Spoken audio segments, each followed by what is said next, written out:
Ivan Chernykov, a sweeper of leaves for the Ministry of Public Parks, had a passion in life, it was the theater. He had hopes for a much better job in ministry and worked hard. However, tonight, because of his love for theater, he had purchased 2 fine seats in very best section of theater for an opening night performance at Rostov's The Bearded Countess. As fortune would have it, into the theater came General Mikhail Brasilov, Minister of Public Parks. Good evening, General. Yes? I too serve the Ministry of Public Parks. I am the second assistant chief leaf sweeper. I hope you will enjoy the play. I will if I can watch it. And the play began. Chernykov was feeling quite pleased. He was no longer stranger to Minister of Public Parks. And then, quite suddenly... Achoo! Oh, my goodness. I am so sorry. Oh, let me wipe your neck. It was an accident, but it was disgusting. My apologies. Yes, certainly. It's not a cold. Probably a particle of dust in the nostril. It came out without warning. But try as he could not put the incident out of his mind. The sneeze, a natural accident, grew in his mind until it resembled the angry roar of a cannon.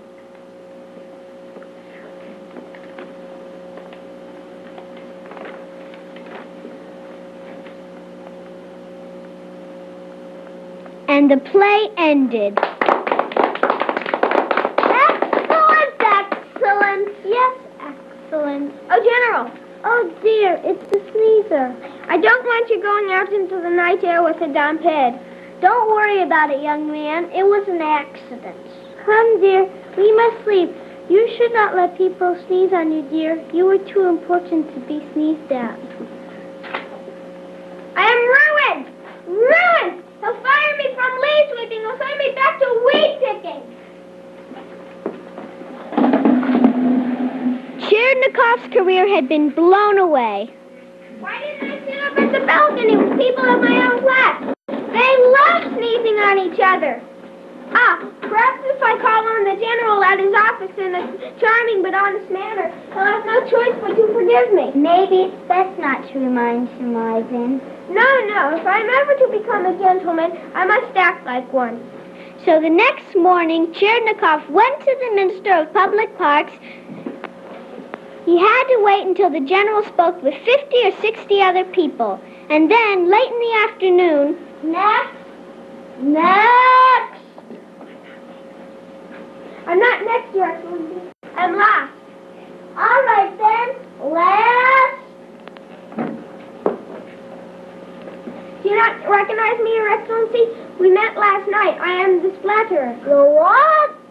The sneezer, the one who sneezed. The splatterer. Indeed. And now what do you want? Other than tights? No, Your Excellency. I've come to beg your forgiveness for what my nose did. I didn't do it. I would never be so rude. Please punish my nose. Send it out of the country, but don't blame me. My dear man, I do not blame you or your nose. Now take your nose home with you and give it a rest and a nice warm bath, and don't bother me with this silly business again. Thank you, Your Excellency. God bless you and your family. The feeling of relief was enormous. Oh, dear, I am happy. And yet? Why had the minister make him feel guilty? If he didn't intend to punish me, why didn't I sleep all last night? If the sneeze meant so little, why had Chernykov worried so? He became furious. I am furious! He tossed and turned all night, hardly sleeping, and he called to his wife, Sonia. Sonia! Yes, Ivan. I've been humiliated. You, Ivan, who humiliate you? You're such a kind and generous man. I'll tell you who. The Minister of Public Parks. What did he do? He humiliated me. He made me go to his office to beg his forgiveness. He made me look like a gibbering idiot. Oh, my, that's awful. I must tell him what I think of him. The world must be made safe for all people to sneeze on their superiors.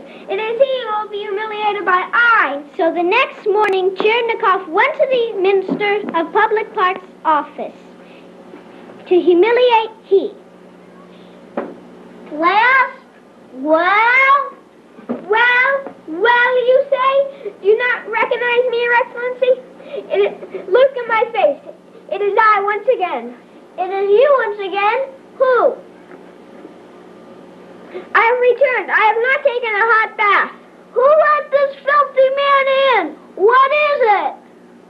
You sit there behind your big desk, high among all the upper classes, and you ask a low civil servant, what is it? You sit there knowing that there's no equality in life, that there are those of you who humiliate us and those of us who are humiliated, and you ask, what is it? What is it? Don't sit there gibbering like an idiot. What is it you want? I'll tell you what I want. I've come to beg your forgiveness for sneezing on you. I wasn't sure I made it quite clear. It was an accident, I assure you. Out!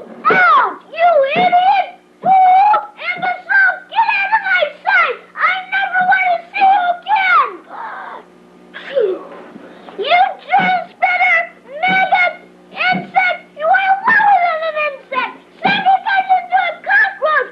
Send you on to a bedbug! Nip you to a ringworm! You are nothing! You are nothing! Just then, something stirred inside of Chernigov. Something drained him out of his life force itself. The matter was over, for once and for all, forever. What happened next was quite simple. Chernigov arrived at home, removed his coat, lay down on the sofa, and died. Oh, you do not like the ending? Okay. Chernigov arrived at home, removed his coat, sat down on the sofa, and his wife Sonia told him, Your seventh cousin has died and left you his whole entire fortune. Hooray! Hooray!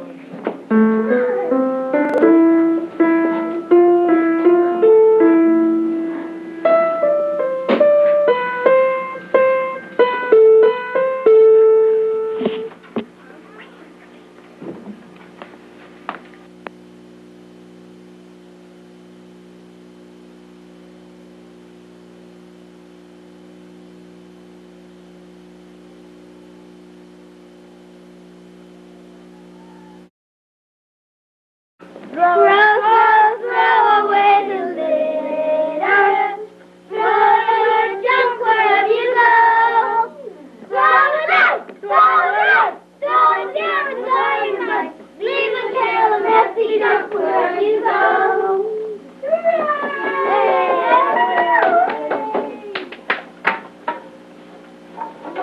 Gentlemen, be seated. Will the Litterbug Convention please come to order? I'd like reports from all the committee heads on their plans to outsmart the cleaner-uppers in the country in their campaign to keep America beautiful. We must defeat this campaign. Mr. Roadside Litterbug, what do you have to report? My comrades at Beverly Hills are working hard, sir. I get new recruits every day. More uncooperative citizens are throwing junk out of their car windows. I am working with Mr. Biles and Cans Litterbug to make the roadside one big mess. Good report. Keep working. I've noticed more and more cars along the roads. Cans along the road. Don't forget the beach. People are swimming and having fun there. See how messy you can get the beaches and the parks. Oh, Mr. Garbage Can Litterbug, your report. 100 garbage cans upset this month. A new idea. No more garbage cans next month. Dump stuff on the roadsides and on the streets. I have friends at our day of school who will be delighted to help us with this project. Excellent. Shows originality. Mr. Biles and Cans Litterbug, your report. The streets of Beverly Hills are very well littered with bottles and cans. However, I have a problem. The cleaner-uppers at Elderdale School are picking up the soda bottles along the roadside and getting the deposit back on it. This must stop! You're doing fine. I've noticed more and more cans along the roads. Don't forget the beach. People are swimming and having fun there. See how messy you can get the beaches and the parks. We have with us tonight a guest. Although he is really not a litterbug, he's a very ugly creature who helps to make the scenes unsightly. Mr. Tent Caterpillar. Mr. Chairman, honored litterbugs, I am happy to be with you tonight. We 10 caterpillars are doing our best to destroy all the cherry trees apple trees, rose bushes, and other plants that have tender greens. We multiply rapidly. This year should be excellent. No one has bothered to do away with our nests. We've laid eggs in every tree we can find. In a few weeks, you can see all the destruction we can make. We will eat the green leaves, and we'll make every scene an eyesore. Yay! Let's give a cheer for all of us! Litterbugs! Litterbugs! Litterbugs! Mass! Mass! Mass! Will we win? Yes! Yes! Yes! No! No! No!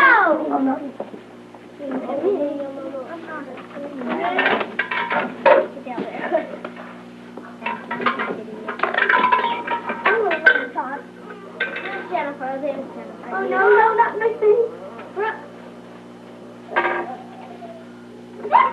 So much for Litterbugs.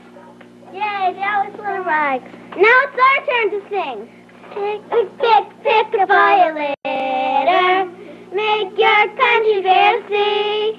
Keep it clean, keep it green. The fairest ever seen. It's America the beautiful to me. Yay, keep America beautiful. You got me all wet on my back.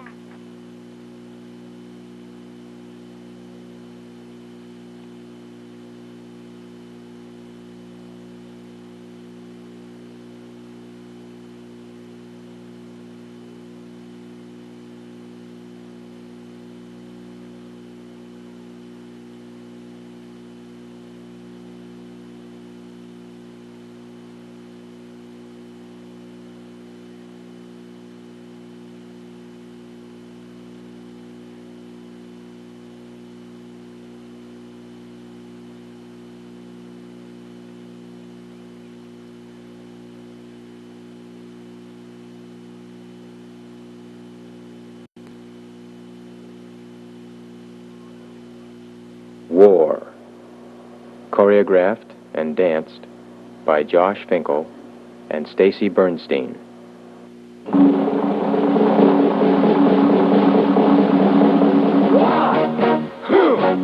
Yeah. What is it good for? Absolutely nothing. Yeah.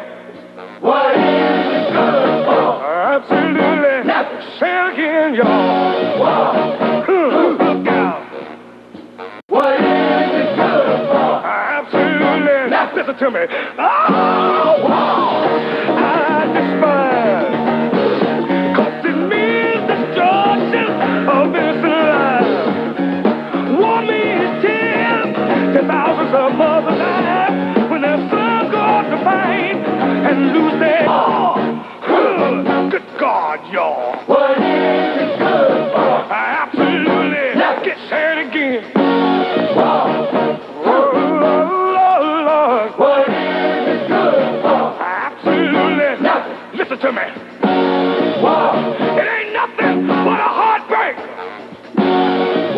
Friend only to the undertaker. Oh, this is enemy to all men. The thought of war blows my mind. War has caused unrest within the younger generation.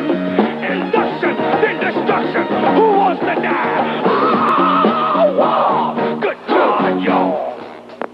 What is it good for? Absolutely nothing. Said. Oh, yeah. What is it good for? Absolutely nothing. Listen to me. It ain't nothing but a heartbreaker. I got one friend, that's the undertaker. Oh, has shattered many young men's dreams. Made him disabled, bitter and mean. Life is much too short and precious to spend fighting wars these days. War can't give life, it can only take it away. Oh, war! Good God, y'all. What is it good for? Absolutely. The moral of the story is, war is not good for children and other living things. So help us with the war against muscular dystrophy. Thank you.